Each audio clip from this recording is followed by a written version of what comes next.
সম্মানিত ভিউয়ার্স, আসসালামু আলাইকুম। যে যেখান থেকে এই ভিডিওটি দেখছেন সবাইকে জানাই আন্তরিক সালাম ও অভিনন্দন।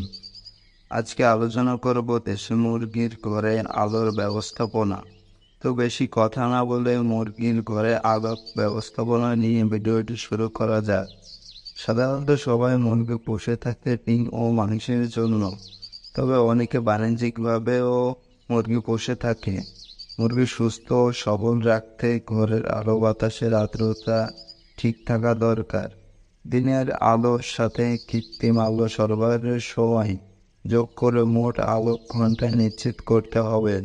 আলোক ঘন্টা বৃদ্ধি বা হ্রাস করার সময় এক সপ্তাহে দিনের শুরুতে, পরবর্তী সপ্তাহে দিনের শেষে এভাবে বাড়াতে বা কমাতে হবে।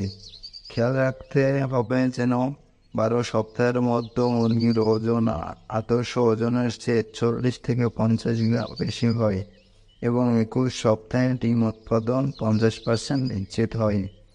ঘরের তাপমাত্রা 10 থেকে 26 ডিগ্রি সেলসিয়াসের মধ্যে রাখতে হবে, কারণ ডিম পাড়ার আদর্শ তাপমাত্রা 15 থেকে 23 ডিগ্রি সেলসিয়াস।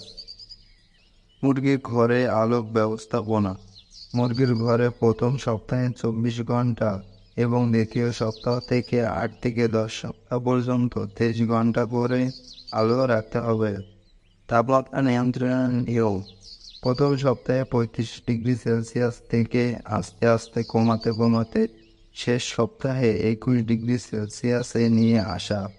সাধারণত প্রতি 10 বর্গফুট জায়গার জন্য 5 ওয়াট আলো প্রয়োজন, অর্থাৎ 100 বর্গফুটে একটি ঘরের জন্য 50 ওয়াটের একটি বাতি যথেষ্ট।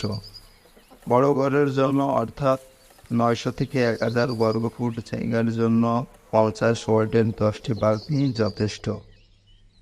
ডিম পাড়া মুরগির ক্ষেত্রে প্রথম 2 সপ্তাহে 24 ঘন্টা এবং পরবর্তী প্রতি সপ্তাহে 1 ঘন্টা করে কমিয়ে 14তম সপ্তাহ থেকে 12 ঘন্টা করে আলো দিতে হবে।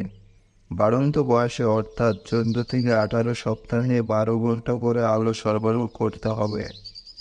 ডিম পাড়া শুরুর সময় অর্থাৎ 18 সপ্তাহের মতো কাঙ্ক্ষিত ওজন আসলে আলোক ঘন্টা বাড়িয়ে 13 ঘন্টা করতে হবে এবং 25 সপ্তাহের বয়স পর্যন্ত প্রতি সপ্তাহে আধা ঘন্টা করে আলো বাড়াতে হবে।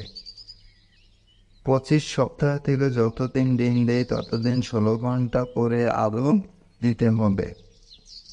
প্রিয় দর্শক শ্রোতা, আজ এ পর্যন্তই। ভিডিওটি দেখে কিছুটা উপকার হলে সবাই লাইক করবেন। পরবর্তী ভিডিও পেতে ফার্ম ইনফো ইউটিউব চ্যানেলটি সাবস্ক্রাইব করে পাশে থাকা বেল বাটনটি অন করে দিবেন।